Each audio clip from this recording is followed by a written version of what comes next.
विचार लो कि मरते हो, विचार लो कि मरते हो, न मृत्यु से डरो कभी। अरे मरो परंतु यो मरो, जो याद जो करे सभी। हुई न यो सु मृत्यु जो, वृथा मरे वृथा जिए, मरा नहीं वही की हो, जिया न आपके लिए। हे सर्वसाक्षी परमेश्वरा, सह्य शिखरीच्या राजा, देवाधिदेवा शंभू महादेवा, महाराष्ट्र कुलस्वामिनी आई माय भवानी आणि महाराष्ट्राचा आराध्य दैवत छत्रपती शिवाजी महाराज यांना प्रथम वंदन करतो। मी गेले 75 वर्ष टाळं फोडून महाराष्ट्रातल्या किल्ल्यांवर बोलत होतो आणि आता कळत नकळत व्यासपीठावर यायची पाळी आली। तुम्ही एक लक्षात ठेवायचंय, आम्ही या आता व्यासपीठावर आलो, त्याला व्यासपीठ म्हणतात, कारण व्यासोच्छिष्टम जगत सर्वम, जगातलं सगळं शहाणपण महाभारतामध्ये व्यास मुनींनी सांगितलंय आणि त्यामुळे हे उच्चासन आहे। इथे आम्ही जोडे घालून वर आले नाहीये। यापुढे तुम्ही आता हे ऐकल्यानंतर जर तुम्हाला संधी मिळाली तर या व्यासपीठाचं पावित्र्य राखायचंय। दुसरी गोष्ट, मी या संस्थेला अशी एक विनंती करेन, कारण ज्या वेळेला प्रजाजन यायला सुरुवात झाली होती त्यावेळेला तुम्ही जे काही या ठिकाणी स्पीकरवर लावलं होतं, तर या ठिकाणी जे गडदुर्गांचे ढारकरी वारकरी नाहीत, नुसते वारा करणारे नाहीत, अशी दारा व्रत घेतलेले, जीवन मरणाच्या सीमेवरून चालणारे, त्यांनी प्रत्यक्ष शिवकाळातले जे पोवाडे आहेत ते आपल्या शब्दात म्हणायचे आहेत आणि त्याचं अशा कार्यक्रमाच्या वेळेला या ठिकाणी जाहीरपणाने ते प्रचारित झाले पाहिजे। कारण त्या पोवाड्यांमधून शिवकाळाच्या युद्धाचं, त्यावेळेच्या सैन्याचं, त्यावेळेच्या शस्त्रांचं, त्यावेळेच्या रणक्षेत्रांचं तुम्हाला जाणीव होते। किंबहुना ज्या वेळेला तुम्ही मुंबईमध्ये किंवा शहरामध्ये गडदुर्गांचे प्रतिमा निर्माण करता त्यावेळेला शिवकाळातले पोवाडे हे तुम्ही गोळा केले पाहिजेत। त्याच्यातून तुम्हाला दुर्मिळ इतिहास सापडणार आहे। तर हे एक करा। दुसरं, जी गडदुर्ग निर्मित राजघराणी आहेत त्यांचा तुम्ही उल्लेख केला पाहिजे। अशा उतरत्या काळामध्ये सिंधुदुर्ग जिल्ह्यातला रेडी किल्ल्याचा उल्लेख हा एका दुर्मिळ ग्रंथामध्ये मुद्दाम सांगतोय, कारण मला आता परत कोणी संधी देईल का नाही मला माहित नाहीये। भगवान श्रीकृष्णाचे जे 8 भाऊ होते त्याच्यातला जो ज्येष्ठ होता बलराम, तो कंसाकडून वाचला आणि 8वा भगवान श्रीकृष्ण वाचले. बाकीचे 6 मारले गेले.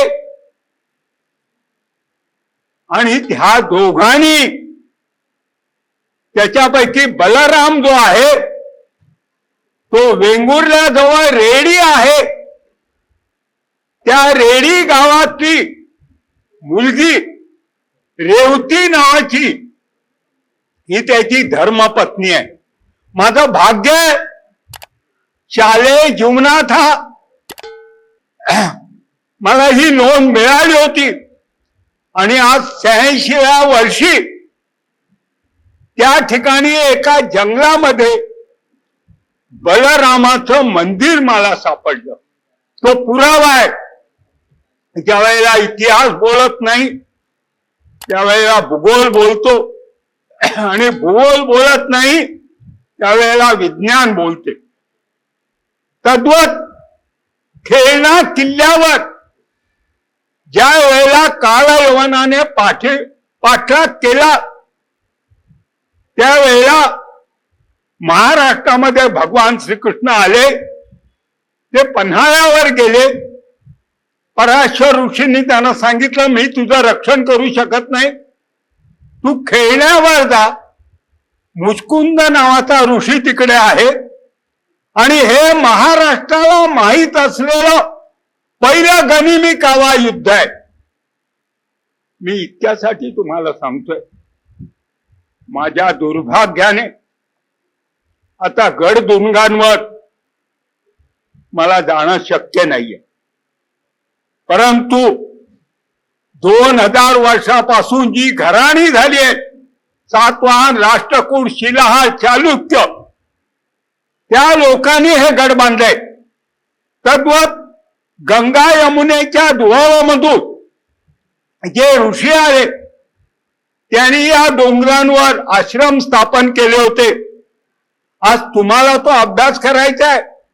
कौंडिन्य ऋषीचं नाव सांगणारा कोंडाणा, पराशर ऋषींचं नाव सांगणारा पन्हाळा, अश्वलायन ऋषींचं नाव सांगणारा अस्वलगड, पळईचा किल्ला सज्जनगड, वशिष्ठांचं नाव सांगणारा वासोटा. आणि जर हे तुम्ही नाही केलं, त्या दुर्गाचा, त्या गडाचा इतिहास, भूगोल आणि विज्ञान तर सर्वभक्षी काळ आणि भूभक्षी मानव ते खाऊन टाकणार. सबंध हिंदुस्थानामध्ये फक्त नर्मदेच्या दक्षिण तीरावर सुमारे 3000 किल्ले आहेत.